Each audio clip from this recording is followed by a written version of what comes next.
Muy buenos días, muy buenas tardes, depende del lugar en que se encuentren. Es un gusto para mí estar con ustedes en este ciclo de conferencias con motivo de esta maravillosa exposición sobre las huestes celestiales en la tierra, que son los ángeles. Y a mí me ha tocado en suerte poder hablar sobre la contrarreforma y los ángeles. Y antes que nada, antes de empezar a platicar con ustedes, quisiera darle las gracias al maestro Héctor Palares por la invitación que se me ha extendido y repetirles que es un placer estar con ustedes. Para comenzar, vamos a preguntarnos qué es la contrarreforma, ya que vamos a hablar de los ángeles en la contrarreforma. Y bueno, pues este es uno de los fenómenos históricos más asombrosos que tuvo lugar a partir del siglo XVI. Se trata de un movimiento religioso de muy amplio alcance.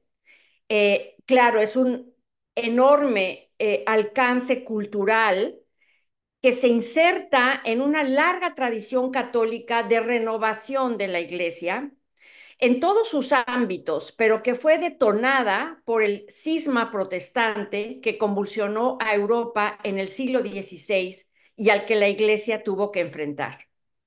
Ha habido a lo largo de la historia bastante debate sobre el término de contrarreforma.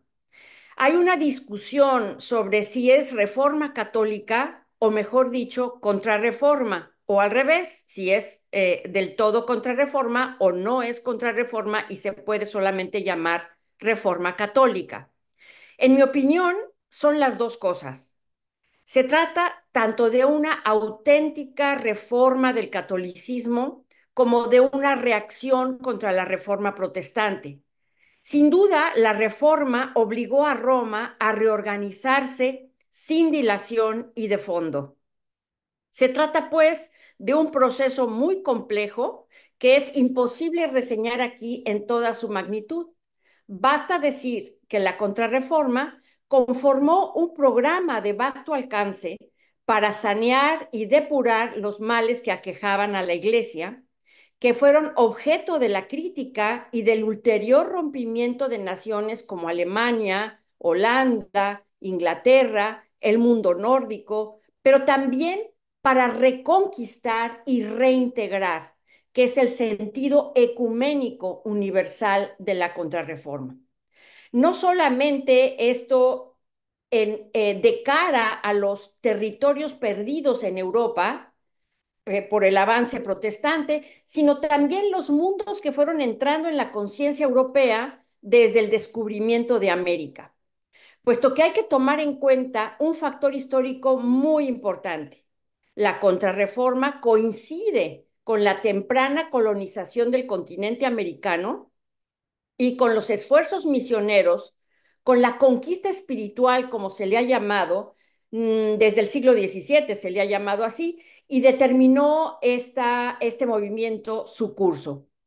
Los jesuitas, considerados la punta de lanza de la contrarreforma, fueron una fuerza imponente, avasalladora, que marcó la espiritualidad en muy amplios espacios de nuestro continente, en los virreinatos de México y Perú, en la Nueva Granada, en zonas de difícil poblamiento como el norte de México, regiones que fueron asimiladas bajo el dominio de España, pero también en Canadá, por ejemplo, en la Huronia, que se le conoce a esta región con ese nombre, que estaban bajo el control de Francia. Y por muchas razones, la marca o espíritu, si se quiere plantear en términos heideggerianos, de la contrarreforma perduró por 3 siglos, por eso digo que es un movimiento de amplísimo alcance cultural. Y esto fue desde mediados del siglo XVI hasta el Concilio Vaticano II en el siglo XX. Bueno, aquí pueden ustedes ver en estas imágenes a uno de los grandes representantes por antonomasia de la misión jesuita, que es Francisco Javier, en un grabado anónimo en su recorrido por varias regiones de la India, de Asia, llega él hasta Japón y en otra una pintura maravillosa que está, debo decirlo, en la exposición en el Munal, que es obra del gran pintor Miguel Cabrera del siglo XVIII. En todo este tiempo, la Iglesia fue una institución que conformó una ideología, y eso es lo importante aquí. En el siglo XVI, los agentes más efectivos de la contrarreforma fueron la Compañía de Jesús, o sea, los jesuitas, y el Concilio de Trento. Este último se llevó a cabo de manera intermitente en la ciudad italiana de Trento de 1545 a 1563. Los resultados de este primera fase del movimiento, por así decirlo, fue el fortalecimiento de la Iglesia como institución y de la figura del papado. Se restauró la primacía del papado y de la jerarquía eclesiástica, que había sido enormemente castigada por la Reforma Protestante con sus críticas muy agudas. Por otra parte, se refrendó también la importancia de los sacramentos como dadores de gracia. Se condenó la heterodoxia en todas sus formas. No hubo por parte de la Iglesia reformada concesión alguna al protestantismo, y esto también derivó inmediatamente ya a la postre en un sentido de intolerancia contra la heterodoxia. La Iglesia asumió un carácter militante, combativo y proselitista en favor de la propagación de la fe católica al modo de las conclusiones del Concilio de Trento y posteriormente de lo que fue todo el aparato eclesiástico de la Iglesia católica o cristiana católica con sede en Roma. Y como mencioné, el movimiento fue importante por la labor misional en las zonas de reciente descubrimiento. Finalmente, podemos añadir que su impacto en el arte fue muy trascendente. Ahí está el famoso crítico de arte, Werner Weisbach, que decía en su famoso libro, El barroco es el arte de la contrarreforma. Para poder entender muchos de los cuadros que podemos ver en esta exposición, hay que entender precisamente esa ideología que fue conformándose a partir del Concilio de Trento, en lo que se llama todo esto la era postridentina, porque el barroco, que es esta expresión artística y cultural, se inserta precisamente como uno de los resultados de la contrarreforma. En suma, se puede decir que este movimiento es de una fundamental importancia en los países católicos por sus profundas repercusiones en prácticamente todos los aspectos de la vida, en la historia, la cultura en general, la organización política, las relaciones exteriores, el pensamiento, el arte e incluso la mentalidad que rodea la actividad económica. El Concilio de Trento buscaba fundamentalmente dos cosas. Primero, clarificar la doctrina, que, claro, había sido puesta en jaque por los cuestionamientos del movimiento de reforma, con los reformadores que ustedes seguramente han escuchado mencionar, que son Martín Lutero, Juan Calvino, Ulrico Zwinglio, Filippo Melanchthon y otros. Y lo segundo que buscaba Trento fue llevar a cabo una profunda reforma interna y disciplinar y también moral del clero, independientemente de los ataques protestantes. Había que hacer esto como una sine qua non para poder seguir adelante como institución. Y esta reforma profunda moral y disciplinar se quería transmitir también para que la sociedad practicara valores cristianos. El tema de los ángeles en la contrarreforma, que es el asunto de esta charla, se inserta en este objetivo de clarificar el dogma y dejar bien establecida la postura de la Iglesia Católica en torno a todos los temas que componen el credo o la doctrina católica. En el Catecismo para los párrocos del Concilio de Trento, mandado publicar por el Papa Pío V, que está aquí su imagen en medio de esta lámina, eh, digo, en el Catecismo para los párrocos del Concilio de Trento, fue publicado por Pío V, quien llegó a la silla de San Pedro poco tiempo después de finalizado el Concilio de Trento, en 1566. Subió el Papa y gobernó la Iglesia hasta su muerte en 1572. Este catecismo después fue revisado y ampliado por el Papa Clemente XIII, ya en el siglo XVIII, y se trata en esta doctrina cristiana, que pueden ustedes ver aquí la portada también de la edición Príncipe, se habla de la creación de los cielos espirituales.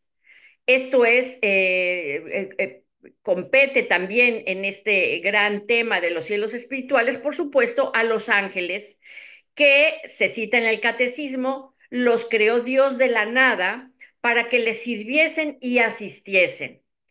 Se refiere a sí mismo también a su naturaleza espiritual. Ya cito innumerables ángeles a los que enriqueció y hermoseó Dios con el don admirable de su gracia y poderío. Es decir, los ángeles eran seres espirituales hermosos, bellos, que ayudaban a Dios en cualquier mandato que pudiera brindar. No solo es Dios Padre, sino es la Trinidad, se entiende Dios Padre, Cristo, su Hijo unigénito y el Espíritu Santo. Pues bien, me he referido a que el Concilio de Trento tuvo que clarificar el dogma, en buena parte como respuesta a los argumentos protestantes. El Papa Clemente XIII afirmó que se había hecho el llamado Catecismo Romano del Concilio de Trento, que se publicó en su segunda versión el 14 de julio de 1761, para, cito al Papa, cortar con la espada del anatema las raíces venenosas de recientes errores. Después de haber condenado el Concilio de Trento las herejías que en aquel siglo habían intentado oscurecer la luz de la Iglesia. Cierro la cita del Papa Clemente XIII. El Papa determinó que se publicase esta obra, vuelvo a citarlo, según la mente del mismo Santo Concilio, que comprendiese toda la doctrina según la cual habrían de instruirse los fieles y que estuviese completamente exenta de todo error. Pues bien, ¿a qué errores se refería el Papa Clemente? Él habla de renacientes errores. Estamos hablando de 1761, o sea, ya mucho tiempo después de haber finalizado el Concilio de Trento, 1763, o sea, eh, casi 2 siglos después, ¿no? Y el Papa determinó que se publicara la obra para contrarrestar renacientes errores que se explican a la luz de los acontecimientos convulsos de la Francia revolucionaria que envolvieron a toda Europa. Pero aquí nos interesa volver a los siglos XVI y XVII para ver el origen de tales controversias y su significación para la construcción de la angelología contrarreformista. ¿Qué dijeron, pues, los teólogos de la Reforma Católica sobre los ángeles?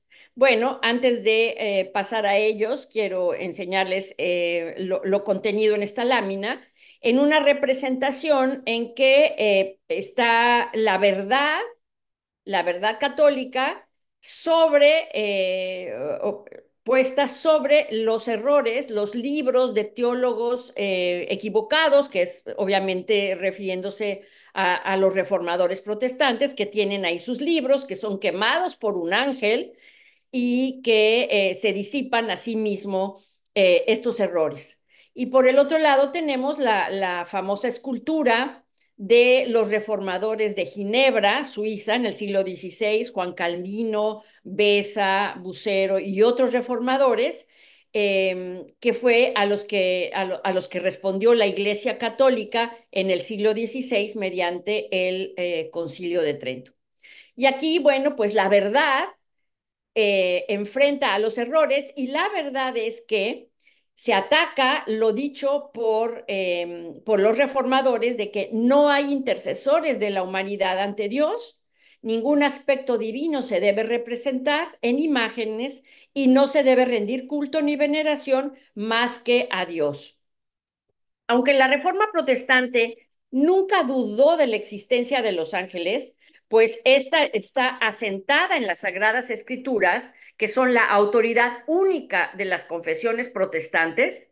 En términos generales, el aspecto de la doctrina católica que se rechazó de manera vigorosa por todo el protestantismo se sustenta en estas tres premisas. Vale la pena volver a ellas. Ni los ángeles, ni los santos, ni siquiera la Virgen María fungen como intercesores ante Dios. Segundo, se objeta que haya cualquier representación en imágenes de los ángeles o de cualquier persona divina, por decirlo de alguna manera. Estamos hablando de la Trinidad, básicamente, pero también de la Virgen María. No hay posibilidad de que se representen en imágenes, ya que el protestantismo más radical, porque hay otras formas de protestantismo que sí aceptan algunas imágenes, como el anglicanismo, pero los radicales no, terminantemente, y tampoco aceptan que se les rinda culto y sean objeto de veneración o se les dirijan a ellos oraciones por considerar esto idolátrico. Por tanto, el protestantismo rechazó la práctica de dirigirnos a los ángeles y a los santos en el cielo para que intercedan por nosotros ante la Santísima Trinidad. Prácticamente desde los inicios de la Reforma, esa doctrina fue objetada de manera rigurosa.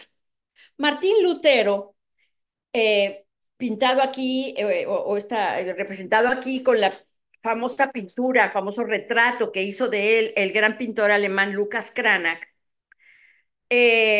Lutero, considerado el padre de la Reforma Protestante, fue un monje agustino que rompió con 10 siglos de tradición católica universal, sin más ni menos, pero eso no le quitaba lo monje.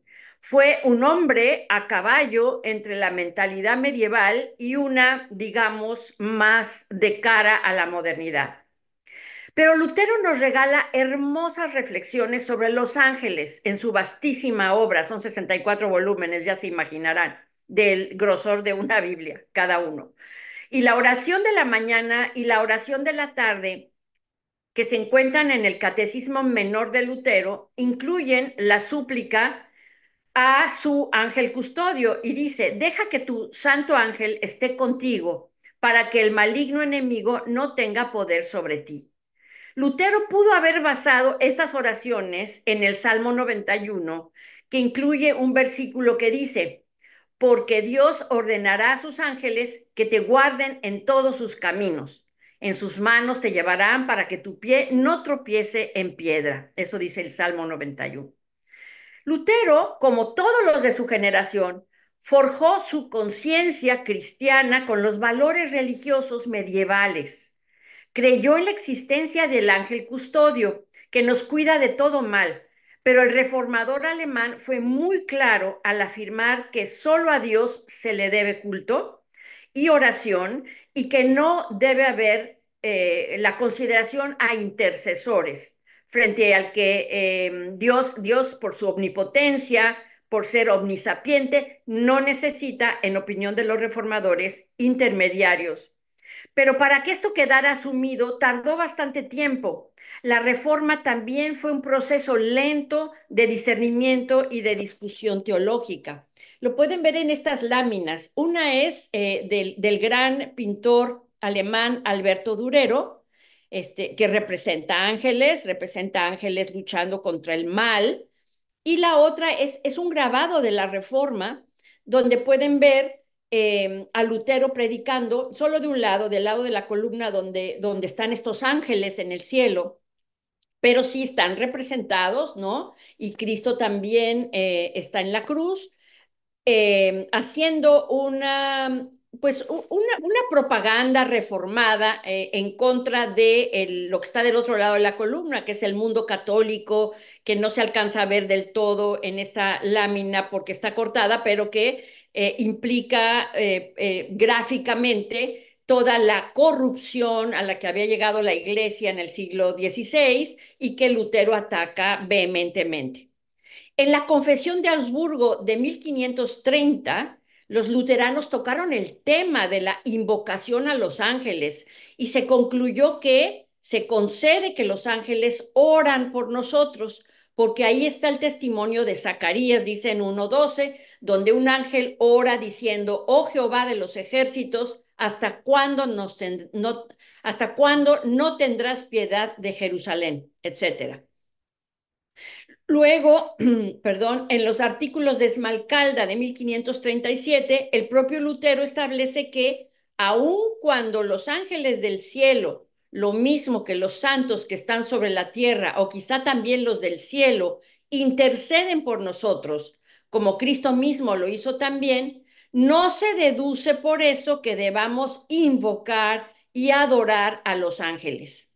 Bueno, no es mentira que incluso los mismos compañeros de Lutero vieron en él las grandes contradicciones que tiene su pensamiento, que no, bueno, no vamos a hacer referencia de ello aquí, pero sí que las hay.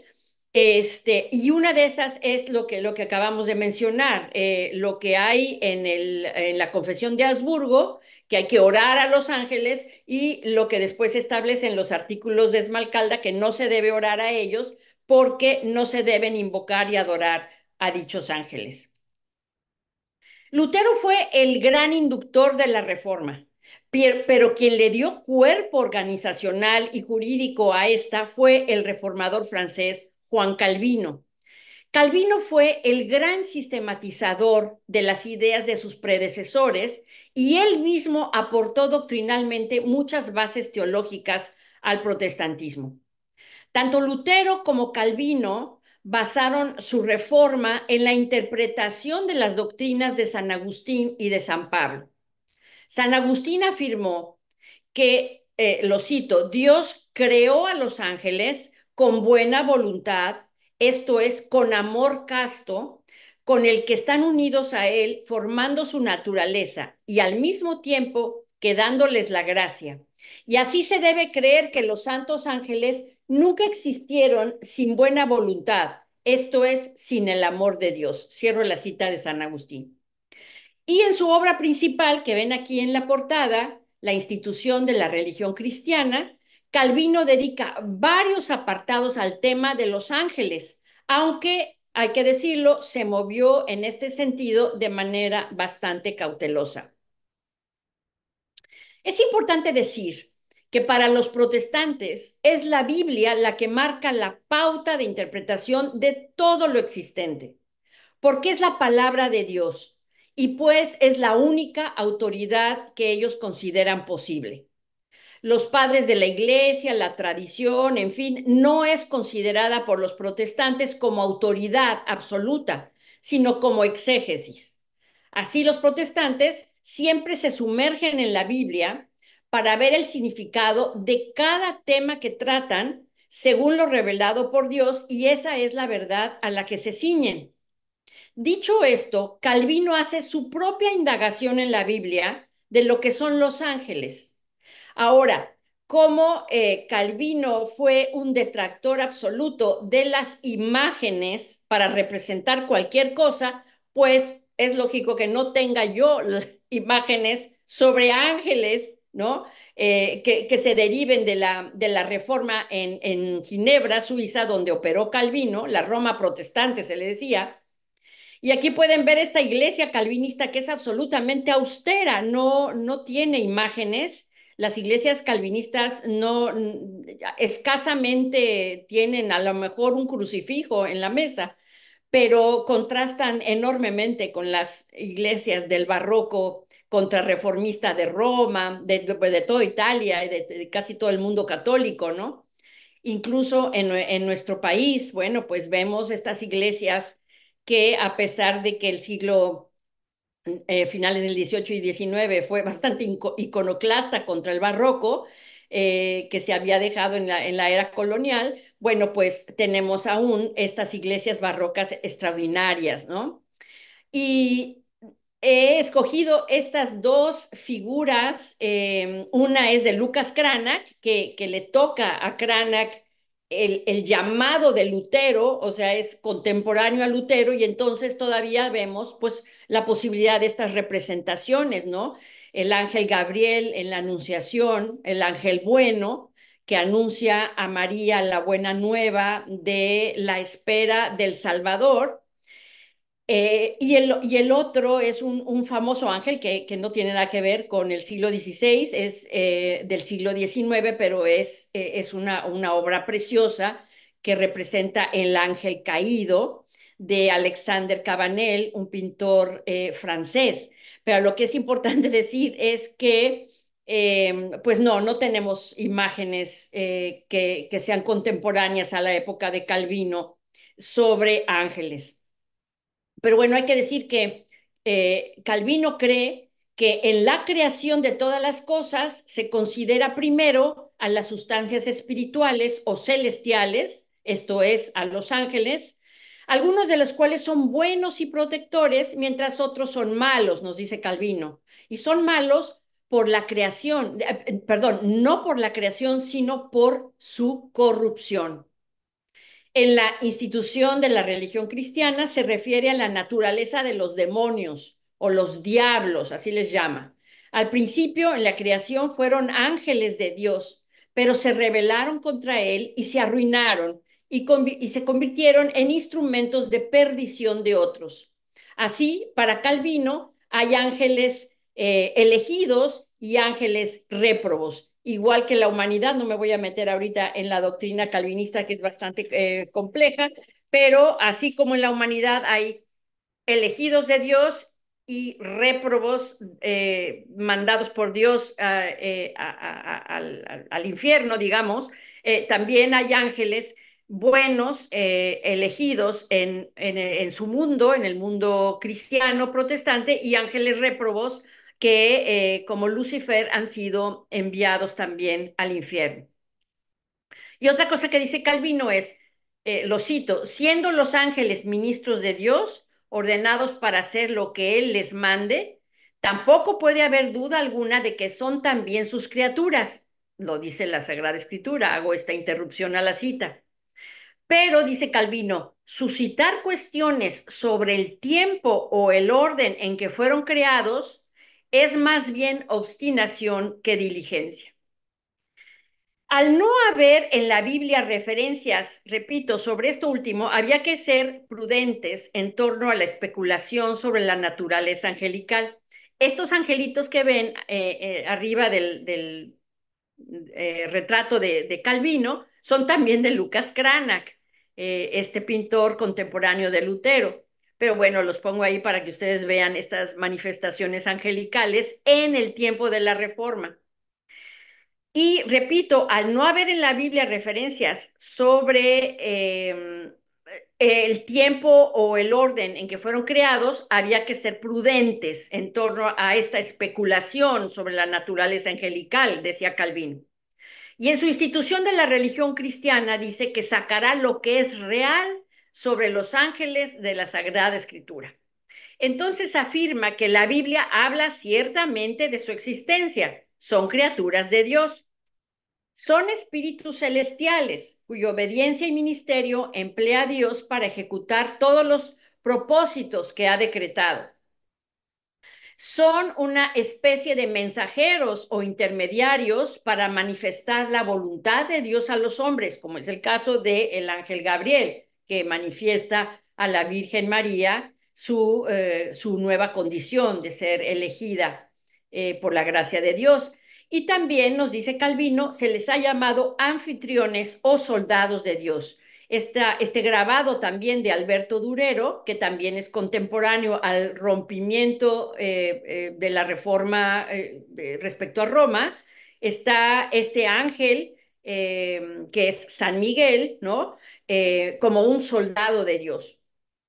El punto en que la escritura especialmente insiste en que los ángeles son ministros y dispensadores de las divinas bondades de Dios a nosotros, y de acuerdo con esto, se nos dice también que ellos vigilan por nuestra seguridad y llevan a cabo nuestra defensa y que dirigen nuestro camino y toman cuidado de que ningún mal nos sobrevenga. Eso está aceptado por Calvino. Son protectores que hacen la guerra al demonio y a todos nuestros enemigos y ejecutan venganza a quienes nos afligen. Eso está en la institución de la religión cristiana muy bien puntualizado.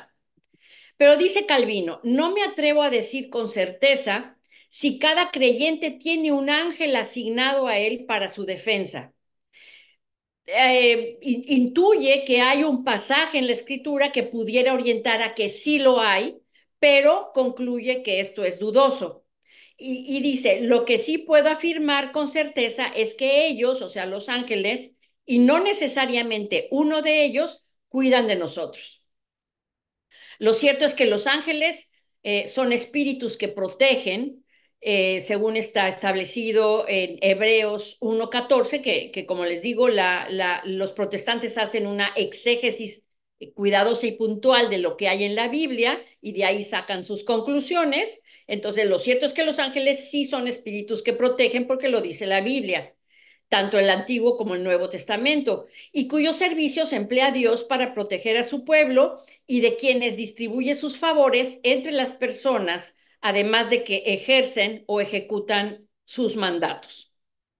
Y también dice Calvino, cito, nuestro Salvador dice que en la resurrección los elegidos serán como ángeles, que el día del juicio no es sabido ni por los ángeles, que ese día Él vendrá con los sagrados ángeles. Calvino insiste en que es una superstición pensar que las bendiciones son dispensadas a nosotros por los ángeles. No hay autoridad para afirmar esto en las escrituras, según el reformador francés. No debemos tampoco elogiarlos como si fueran superiores a Cristo. No debemos adorar a los ángeles. Dice Calvino en múltiples ocasiones que, cito, es una abominación adorar a los santos, así como dar divinos honores a los ángeles y a los difuntos.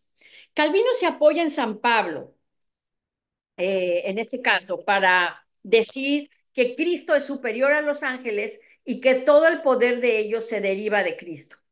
Nos dice que debe ser ya suficiente que Dios sea nuestro protector como para querer buscar otros protectores.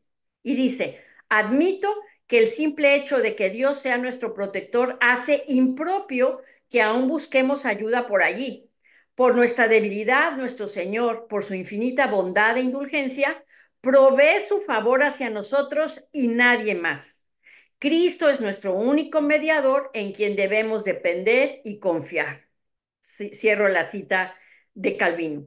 Los ángeles son entonces para Calvino manos que se mueven para nuestra asistencia como Dios dirige. Cuando Calvino se refiere al pecado universal de todo el género humano que resulta de la desobediencia de Adán y Eva, afirma que ni siquiera los ángeles están limpios de pecado. El pecado lo invade todo. Es algo universal y tanto el género humano como, está explicando que también los ángeles, cargan siempre con la mancha del pecado. En cuanto a su número, escuchamos por boca del propio Cristo que hay legiones de ellos, de ángeles. Pero Calvino rechazó, por ejemplo, la explicación de Santo Tomás de Aquino, quien había definido 9 órdenes de ángeles, en su opinión, sin fundamento bíblico.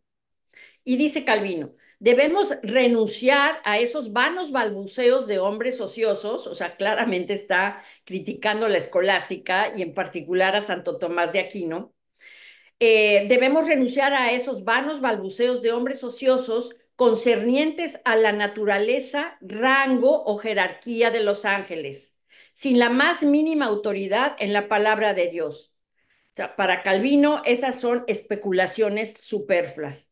En estas láminas que les he compartido aquí, bueno, pues es el ángel custodio de Francesco Buoneni, el ángel de la guarda, ¿no? Un ángel también custodio que hizo Durero antes de la reforma, este grabado es de 1511, la reforma se considera que comienza cuando en 1517 Lutero eh, realiza las 95 proposiciones en contra de algunos argumentos sobre las indulgencias, en fin.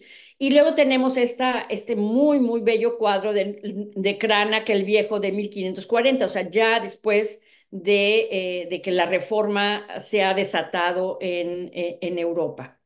Ahora, permítanme, ahora sí, aquí.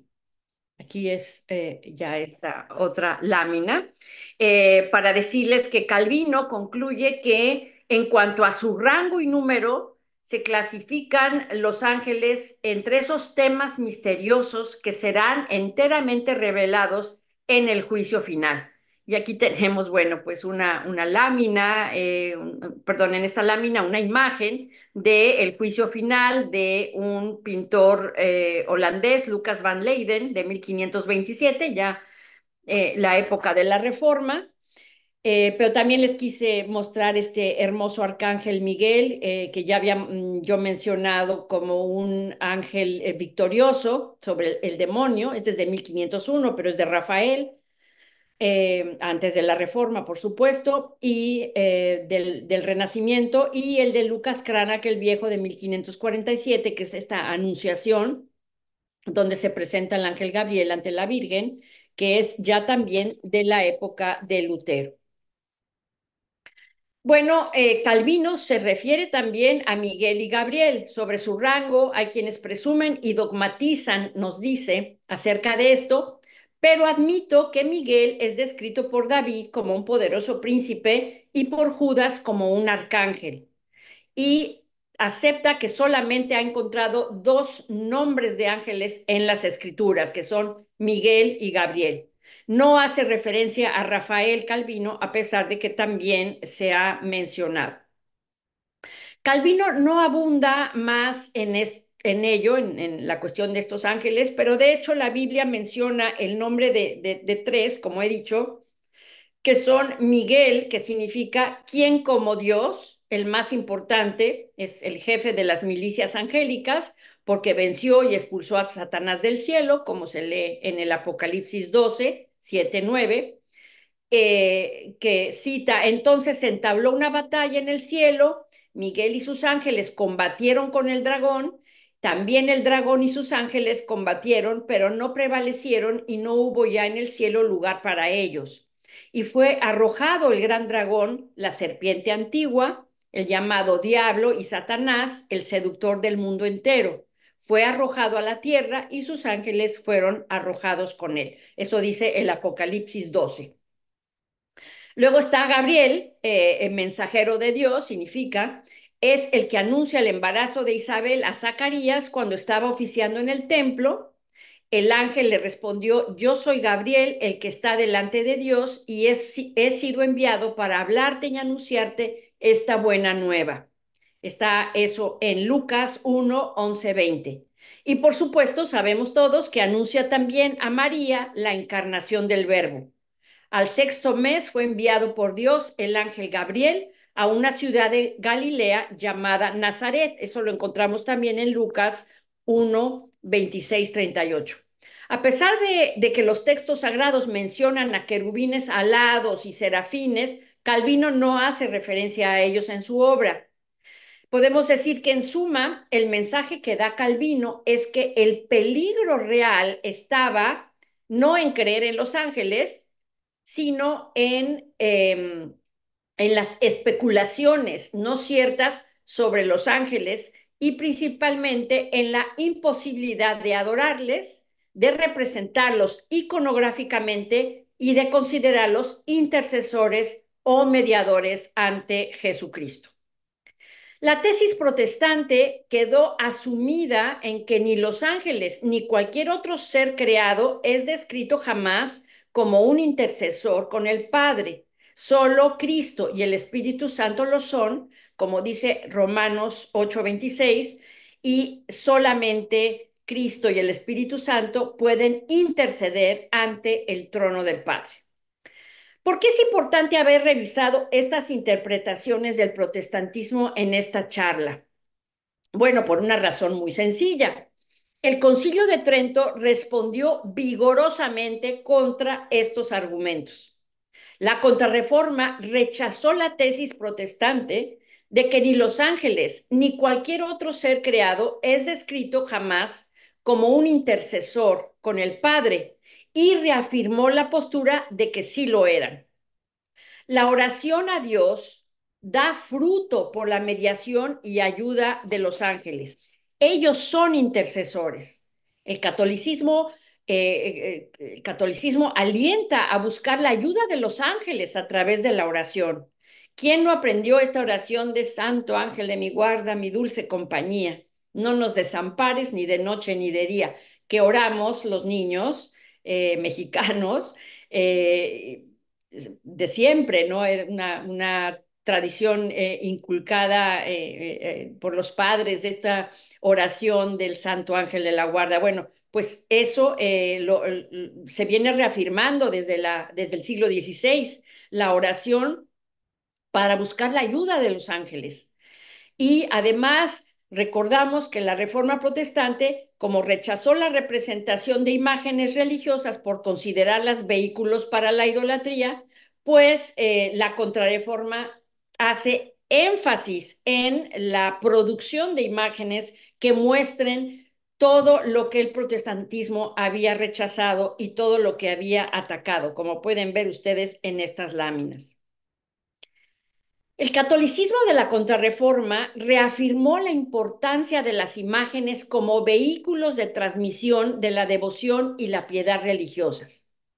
A continuación voy a irles presentando una serie de imágenes de obras de la Contrarreforma en que se representa a ángeles mientras hablo de su impacto fundamental en el surgimiento del arte barroco.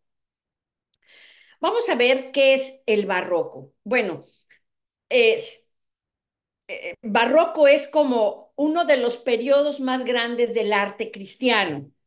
Primero, en el siglo XIX, designa un estilo artístico típico de los siglos XVII y XVIII, caracterizado por la abundancia de formas irregulares, o sea, de adornos donde predomina la línea curva, a imitación de las perlas, a que alude uno de sus orígenes etimológicos. La perla barroca es esa perla que no está perfectamente redondita y perfecta, digamos, sino es una perla barroca.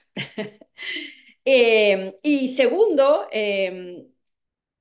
la palabra pasó a designar todo el periodo de la cultura europea en que prevaleció dicho estilo artístico y sus formas de expresión literaria. Aquí podemos ver dos cuadros representativos del barroco, el Greco en esta adoración del nombre de Jesús, que es una alegoría de la Liga Santa, o también se le conoce como el sueño de Felipe II de 1579, que se encuentra en el Escorial, y este otro de Bartolomé Esteban Murillo, que representa a San Antonio de Padua en esta visión de la Virgen y los querubines y el ángel. Entonces, esto muestra lo que estoy viniendo, estoy diciendo de esta profusión de elementos en los cuadros con una riquísima decoración, un imaginario amplísimo que caracteriza a esto que se ha llamado la pintura barroca, pero el barroco abarca un ámbito global social muy amplio. Se trata de un fenómeno muy, muy complejo. Y ha sido un concepto también como el de la Contrarreforma, un concepto polémico.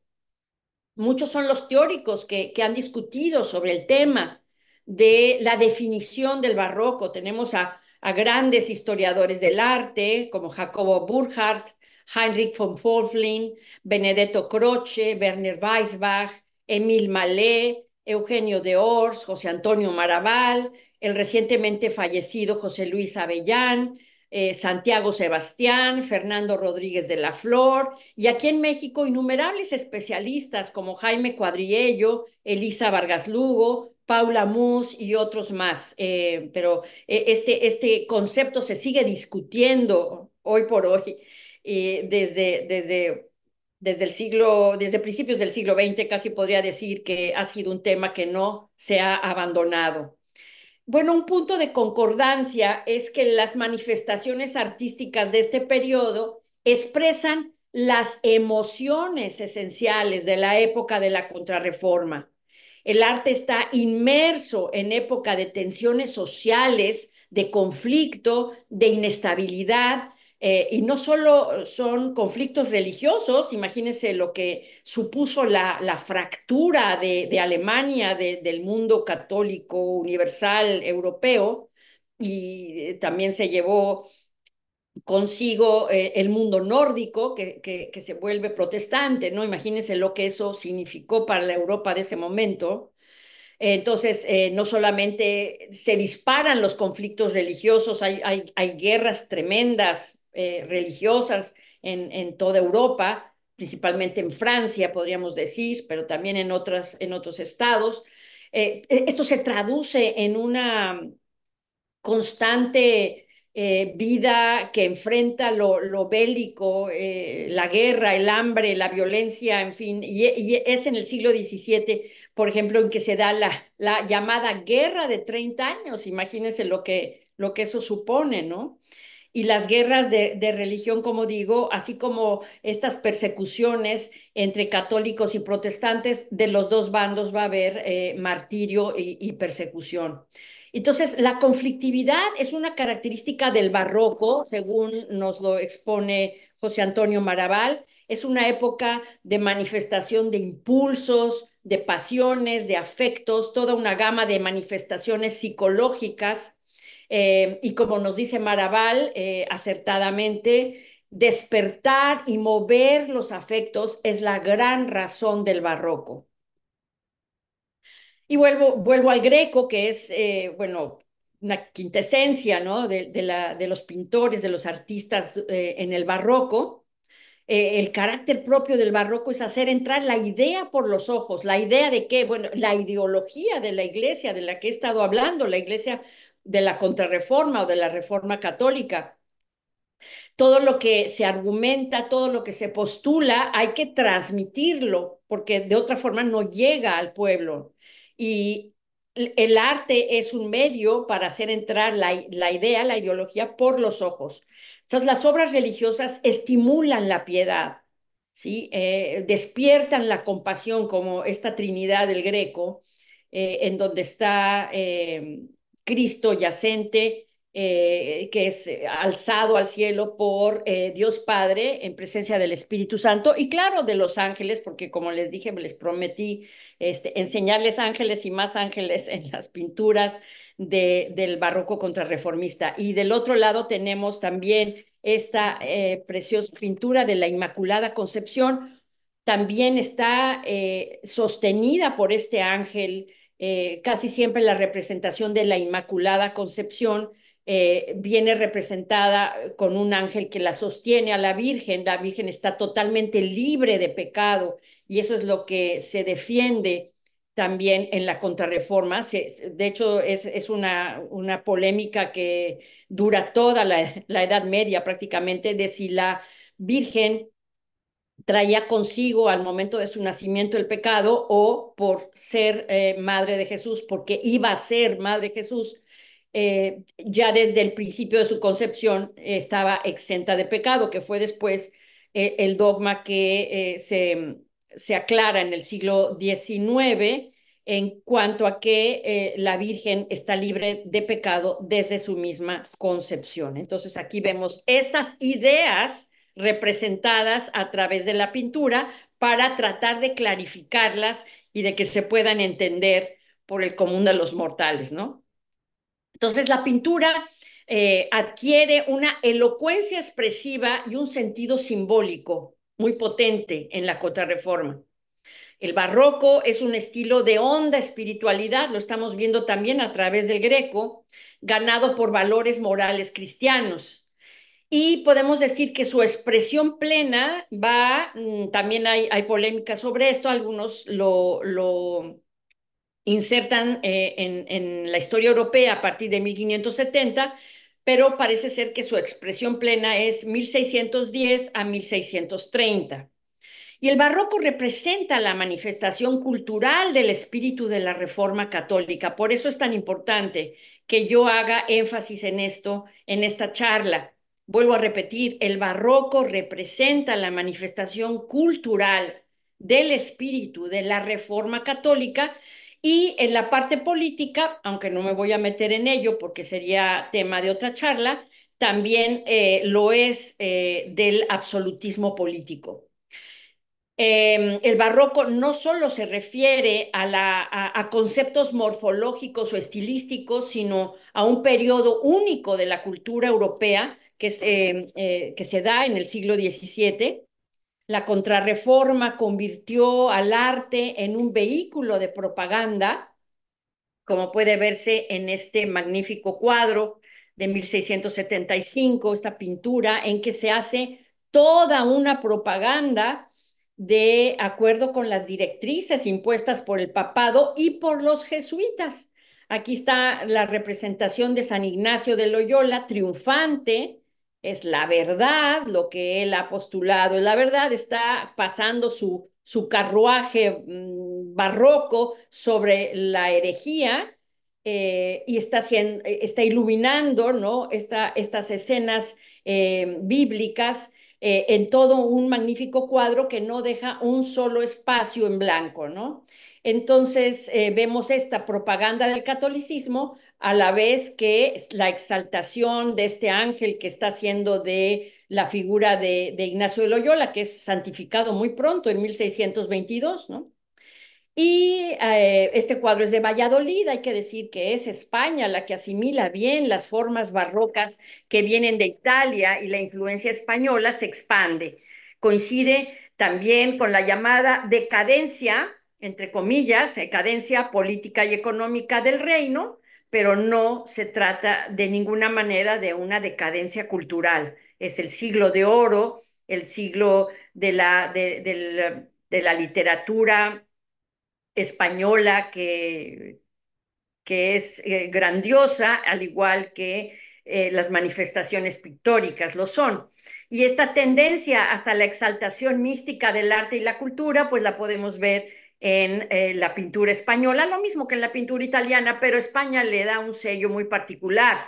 Los dogmas y las devociones que se habían impuesto históricamente a consecuencia del espíritu contrarreformista impulsaron nuevas formas artísticas y culturales que van a dar contenido a la cultura barroca en España. Y vamos a ver, tanto en Italia como en España, que son los dos países, es el mundo mediterráneo finalmente, ¿no? El que transmite todo un repertorio de imágenes, de historias, de alegorías, consagradas por una larga tradición gráfica y literaria, que pone el arte al servicio del dogma y se convierte en un excelente medio de propaganda. Rubens es el artista más característico de la Contrarreforma. Ahí está su riqueza decorativa, este triunfo de la Eucaristía de Rubens de 1625. Voy a ir un poquito más rápido porque creo que ya no quiero cansarlos ni mucho menos. Bueno, pues este es el escenario en que se refuerzan los valores católicos en el arte. Los ángeles proliferan en las iglesias, en los países católicos, en los ábsides, en las bóvedas, en las pilas de agua bendita y en los frescos de las iglesias. Las nuevas órdenes de la Contrarreforma, como los jesuitas, se abocaron a la defensa de la representación de los ángeles. San Ignacio, el fundador de la orden jesuita, escribió sobre los ángeles y su papel activo en el consuelo de las personas y en la importancia de tenerlos presentes en sus ejercicios espirituales. Y bueno, la iglesia madre de los jesuitas, el Gesù, está construida en Roma entre 1568 y 1575, afirmó la importancia de los ángeles, en especial como mediadores, como podemos ver en la techumbre de este grandioso templo. En Roma, por ejemplo, uno de los primeros grandes esquemas visuales de ángeles se dio en la iglesia de Santa María la Mayor, donde en 1587 el Papa Sixto V hizo una versión en miniatura de la cúpula de Miguel Ángel, acabada de completar en San Pedro. Y tenemos también esta bóveda con frescos de los 9 coros de los ángeles. Por su parte, el Papa Pío V, que ya he mencionado, pues mandó construir durante su pontificado varios apartamentos en el Vaticano, que ahora son parte del museo y que contienen obras como esta de Giorgio Vasari y Federico Zuccari, La caída de los ángeles rebeldes se llama, Les repito, voy un poco más rápido porque ya me he pasado de la hora. Y luego también en España se siguen los cánones o los lineamientos del arte de la pintura que hacen varios tratadistas para poder representar a los ángeles de manera correcta sin que se caiga en cuestiones de heterodoxia o de mala representación.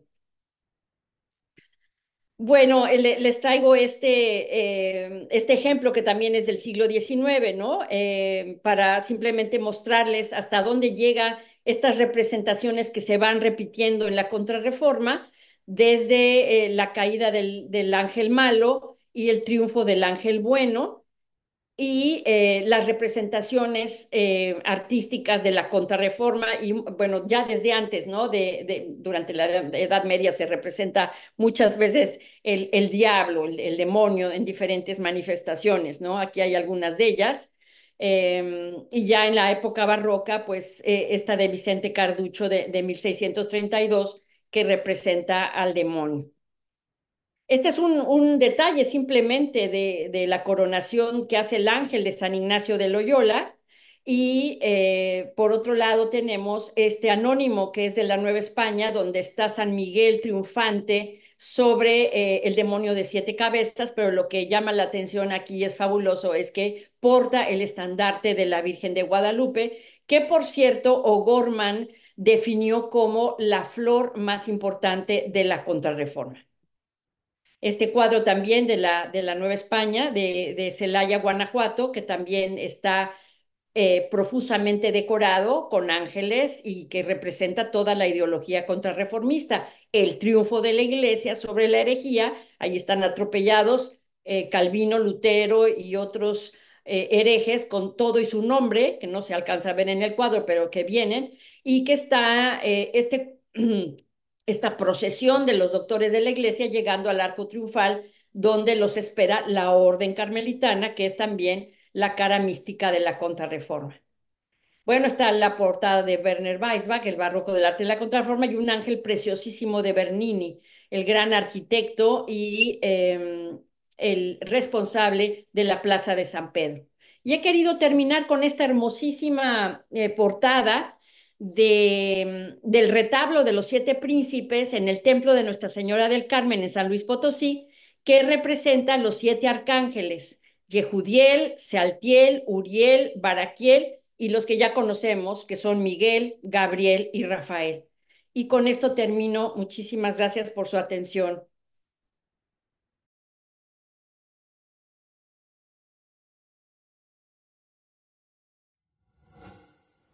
Gobierno de México.